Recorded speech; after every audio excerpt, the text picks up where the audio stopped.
Hello, Pat. This is Fred from Metal Ops in France. How are you, Patrick? I am great. Thank you for having me today.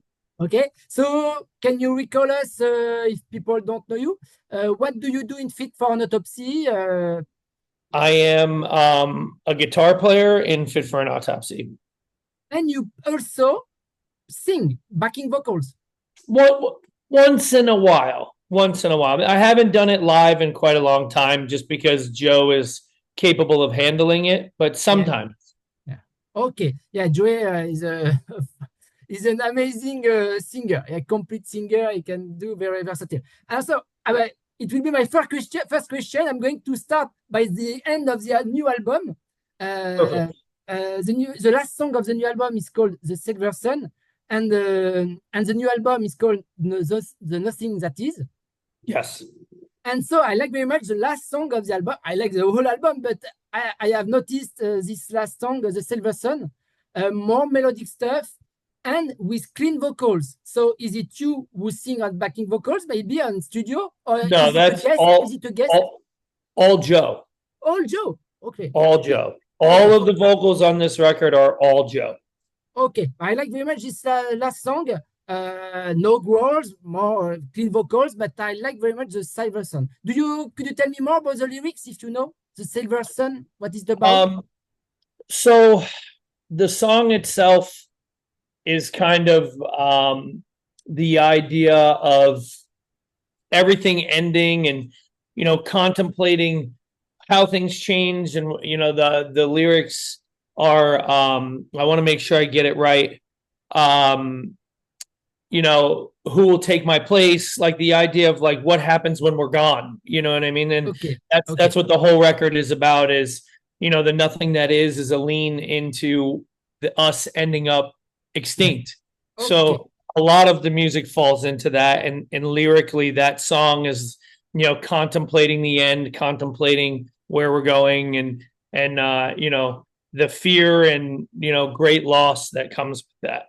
Okay. So more melancholic song, maybe to conclude the album, the new album. Yes. Yeah. Yeah. And I feel like we end a lot of our records with those kinds of songs. Like, a lot of our records end in that more sad or like um melancholy, kind of like crazy thought process kind of songs. Yeah. Okay.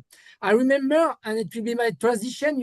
I remember you released the depressive sessions in Yeah. 2016, and you make the continuation with the aggression sessions last year.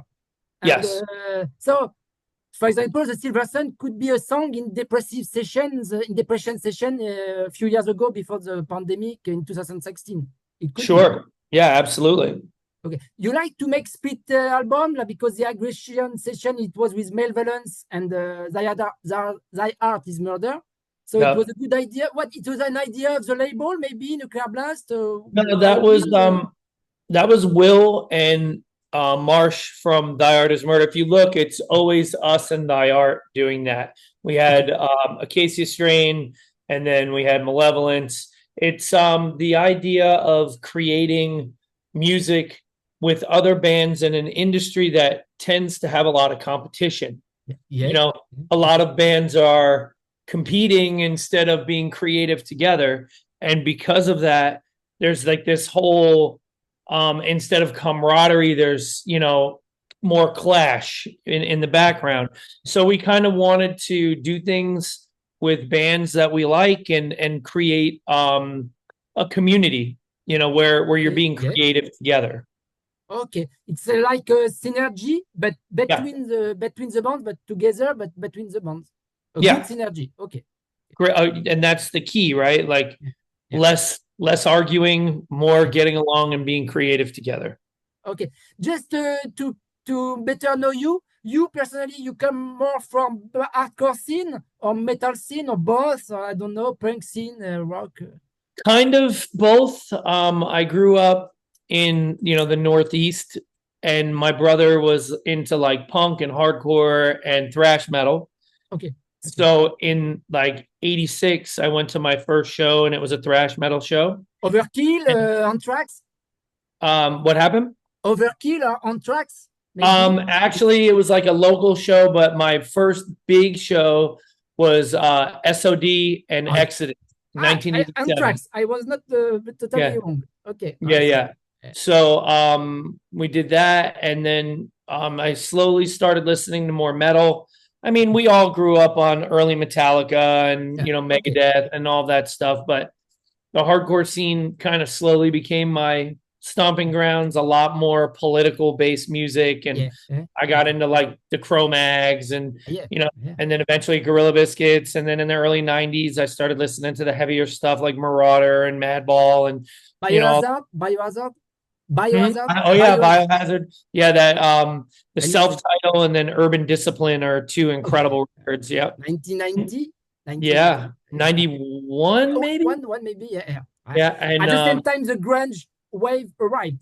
Yeah, and I like a lot of that stuff too. But anything aggressive and heavy, and then I discovered death metal in the early 90s with Suffocation and Morbid Angel and Obituary and all these bands that came from like Possessed and like all the earlier like thrashier, more maybe even like some of the like black metal stuff like Venom and like early stuff like that, like early black metal, or at least like the forefathers of that world. And just slowly transitioned to where I am now. Okay. Interesting parenthesis. Now let's speak more about the new album. So FIT for an Autopsy, it's your 7th studio album. Seventh studio. Okay. Yep. So it's called The Nothing That Is. The Nothing That Is. Are you nihilist? A nihilist band? Not nihilist. You understand? No, nihilist. Nihilist. Excuse me. I don't know about that. I mean, I don't really believe in much when it comes to religion or any of that stuff. I think, and I also try to stay away from tying politics to my belief system, because I just feel like anytime you're putting a label on anything or anytime you're putting, it just weakens. But I mean, I would say definitely some nihilistic overtones, maybe, but not for any particular reason, but it's just kind of where we're headed. You know what I mean? Okay, it makes a transition with the cover artwork. The cover artwork with a black hole and like a cycle of our planet. It makes me think to Interstellar movie. There is at the end of the movie, they live in a planet, in a satellite, and there is a gravity. And you can see buildings in your cover artwork in the down, like buildings but deformed. But at the end, a black hole. Black hole. The black hole, like nothing. The nothing. Really. Yeah, void, the void. Well, we know nothing about that. We don't know what happens when you get stuck into a black hole. You just disappear, right? So, like, the idea is us getting shaken off by Mother Earth. Like, Mother Nature is done with us, and the world has decided humans aren't needed anymore because of the damage we've done, and you're getting pulled into the void. So that's very much the idea. And if you look at the artwork, there's like planes and people and cars and how they're getting pulled into the void. So I think the gentleman that did the painting, Adam Burke, really understood. He got the assignment, and he nailed. So I think it sums up where we were going with this perfectly. Very interesting. So the new album, I find it very heavy, very dark, very heavy, maybe very pessimist, but very pessimistic. That's a normal thing for us. Pessimistic for sure. More pessimistic than nihilistic. You know what I mean? So it's a subject, the topic here. And the first song, I like very much the first song, Hostage. And you make a single video for that. Yep, there is a video for the song. Yeah. So what? Tell me more about this song. Very It's the idea of being tied to your failures. The idea of heavy is the stone of sorrow. What happens when people get depressed and they're tied to their damages and their traumas and all of these things. So I'm still your hostage. You're held by your failure. Okay. Okay. It's how did you compose? It's Will. How do you compose the riffs? This riff, this song, I mean, and in yeah. general. Will is the main writer in Fit for Okay. an Autopsy. He always has been, you know, even when he toured with us, like Will's just kind of got the musical idea of the band. Okay. So Will tends to write, and then, you know, we'll email and talk about the music. Okay. You know, we talk about concepts a lot, lyrical concepts, and it's like any other band, you know, there's always one member that's the driving force, you know. But you have three guitarists. Well, Tim and I have very specific jobs. Yeah. We write solos, we write leads, we work on composition. Like there's a lot of things that we do. So will write some riffs and send them over. We'll write some riffs to Will, and we'll send Will some stuff. He'll listen when he can use them. He puts them in the music. So we all contribute. But if you look at the majority of bands out there, when the main writer leaves the band, like look at a band like Slayer, for instance, when Jeff Hanneman passed away, or Metallica when Cliff Burton passed, you see the big changes happen, and you can tell who the writers were. So every band has one or two members that are the creative drive, you know, and that is 100% Will. He's one of the most creative people I've ever met in my entire life. But Tim Howley, your other guitarist, has a specific job as Tim and I come in, and Will says, I want a guitar solo here. Pat, you take this one. Tim, I want a guitar solo here. This is for you. Okay. And we sit down, we write the solos. Will, I think, has one solo on the new record, and Tim and I have, I think, 3 or 4 each. Okay. And you prefer rhythm guitars? I play solos too. Okay. Yeah, we both do it. Tim and I have 2. Tim has 2. And then we have one that we split in the middle of the song. Okay. Yes. Like 3 solos each. Okay. Okay. I'm going to make a comparison. Could we say you are the Iron Maiden of deathcore? Listen, I don't like Iron Maiden. It's not my favorite band, but they're a fantastic band and they're great live. So I'll take that as a great compliment. Thank you very much. Who is Adrian Smith? Who is who? But okay. Okay. So there is another video. It was for Savior of None, Ashes of All. Yeah. Of all. Different video from our stage. Who chose the single video? The label, you, together? No, we listen to the music and we all talk about it, and you know, Will puts in his choice, and then we say, okay, no, yes, we like this song, we don't like that song, this one feels great, and then we bring it to the label, and then the label has an opinion. It's a group effort. Okay. You know? Okay. Alors, tell me more about your guitarist. So you play on 7 or 8 string guitars? What's your guitar tuning? Tell me more. Okay, so we play 7 strings. Okay. B. We are mostly drop A. Drop A. Okay. And we also do drop G.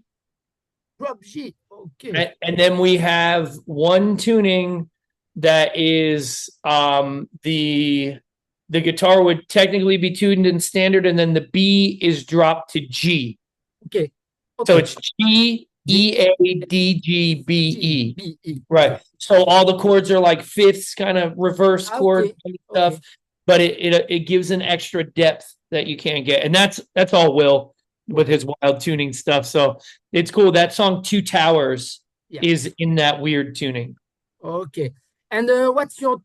Are you endorsed by a mark? I don't know. Yes. Exactly. I work with Jackson Guitars. Yes. Okay. Yep. And I've been playing Jackson for the past few years. Just after the pandemic, I left. I was working with a company called Mayonnaise Guitars. Okay. They're from Poland. They're like a smaller, like borderline strictly custom shop stuff. And the demand for guitars became greater and greater for me. Yeah. So I needed to work with a company that could provide me a little bit more, I guess, support. Okay. And also they had to be guitars that I like because I'm very particular. Okay. And Jackson guitars have always been top tier. So I got really lucky and started working with them, and it's just been incredible. Have you tried the new signature, American signature? They reissue Yeah. the American signature on red or pink color. Yeah, the American series is great. I have two of those, Okay. and then the Virtuoso Yeah. is the one with the bolt on. That's one of my favorite guitars that I've ever owned. I think Jackson has really stepped up their production and really like made their higher end stuff more reasonably accessible. Because if you look at most American companies that are doing USA branded guitars, they're like $4,000. Yeah. You know, so you can get a very good USA built guitar for 2,000, you know, 2,500, you know, and that's a very reasonable price considering. Yeah. Okay. But majority of the guitars now are made in Asia, and I respect Asia, but that's why it's less. The cost is less. Down. Yeah, Japanese guitars are. Yeah. Okay. Perfect guitars. All the stuff out of Japan is incredible. But majority is made in Indonesia. Yep, but Indonesian guitars are getting really good too. Yeah, exactly. Yeah, the quality is really, really high now. I think Korea and China need to catch up just a little bit. Yeah, but I think Indonesia is killing it right now. The finishing is for the price. You can, for example, LTD by ESP. It's very correct. Okay. Yeah, great guitar. I have a Jackson guitar, a black, simple, Randy Rhodes. Perfect guitar. Yeah, but sometimes when you move, you have to. Oh shit. Yeah. I like a big guitar. I like. Yeah. Okay. And your pickups, your microphones, passive, active, EMG 80 and 85. Maybe, no. 81, 85. 81. Okay. Yep. Yeah. Okay. And special amplifiers, more. We're using We're using the Quad Cortex, right? Yeah. Neural DSP stuff, but I also use the EDH 5153. Okay. And that's kind of like my favorite tone. So if we're overseas, I'm using a Quad Cortex because it's just really simple, easy to use. Back home, I'm using the Quad now, but we also use a 5150. And you know, we split the signals and do that whole thing. And for the effects, you use a digital pedal board, or you because of the Quad Cortex, everything is right there. I use a MIDI pedal, and BTPA is like a really big company here, and they built me and Tim like some really beautiful rigs with this fantastic MIDI controller and tuners built in. So it's a very simple, easy. Yeah, when you travel, I think it's more simple. Okay. Last week, so normally an interview was scheduled with Will, what just we said before the interview, and you shot a new video, but for which song? I would like it would be for Red Horizon. That's the one. That's the one. That's okay. We shot a video for Red Horizon. Okay, so what is the concept? We can see you, their characters, or you can. Yeah. The concept of the video is there's a privileged person and an underprivileged person, and they're both in a room with a mirror. Okay. And the video is how the privileged person's life and the underprivileged person's life are unfolding. One of them is the victim of war, and the other one is living in a very nice, easy life. And as the video goes on, you see how the two different people are affected, and then eventually through the mirrors, they can see each other, but they can't help each other. Okay. So it's just kind of like the idea of the difference between being a privileged human being and not being a privileged human being. And a lot of people have opinions about things, but you can't really have an opinion until it's affecting you in real time. Yeah. So you're watching these two people, one person, beautiful life, nice, beautiful room, parents, the whole line, and the other person is hiding from war and being traumatized by the military and going off, and this is and it's the song itself is about the conflict that's happening in Gaza right now. And so, you know, you can listen to the lyrics and you can get a strong view on how we feel about what's happening, but the video is going to really tell. I think the video really opens up the song, and while I think the song is beautiful and sad and heavy, it's very well written. I think the video gives a different kind of look because it gives you a real-time look on what it's like to be from a country that is underprivileged, constantly dealing with war, constantly dealing with oppression. And so the video is really great. And the actors are fantastic. It's a really cool thing. When can we expect to watch it on internet? When do you think? That video will come out release day. Okay. Well, cool. What do you want to add about this new album, The Nothing? And do you know, before to conclude, do you know any French metal bands? Don't say Gojira because it's. I mean, Gojira is like the one. They're like the French metal band. Man. Do I know any French metal bands? Hardcore or rock or metal? Loud Blast, Merciless. I'm going to interview Merciless. You don't know Merciless? Merciless? Merciless, yes. Yeah, I know that band. But I'm just trying to think. I mean, I'm so bad at this. I guess I keep wanting to say a band that I actually know is from Italy. I mean, if you asked me, I would have to say Gojira, and it's probably because they're like one of the biggest ever. And since the Olympic Games. I mean, I discovered that band 2008, I think Way of All Flesh came out. Okay. But I'm drawing a blank, man. Okay. Sorry, French people. No problem. But what I want to add about the record is that I'm just happy that we get to make records, and we get to have people hear what we do, and whether they love it or hate it, if they're listening to it and giving it taking the time to listen to the record, it means a lot to me and the band. And I know anybody that gives it a minute, we appreciate you for listening.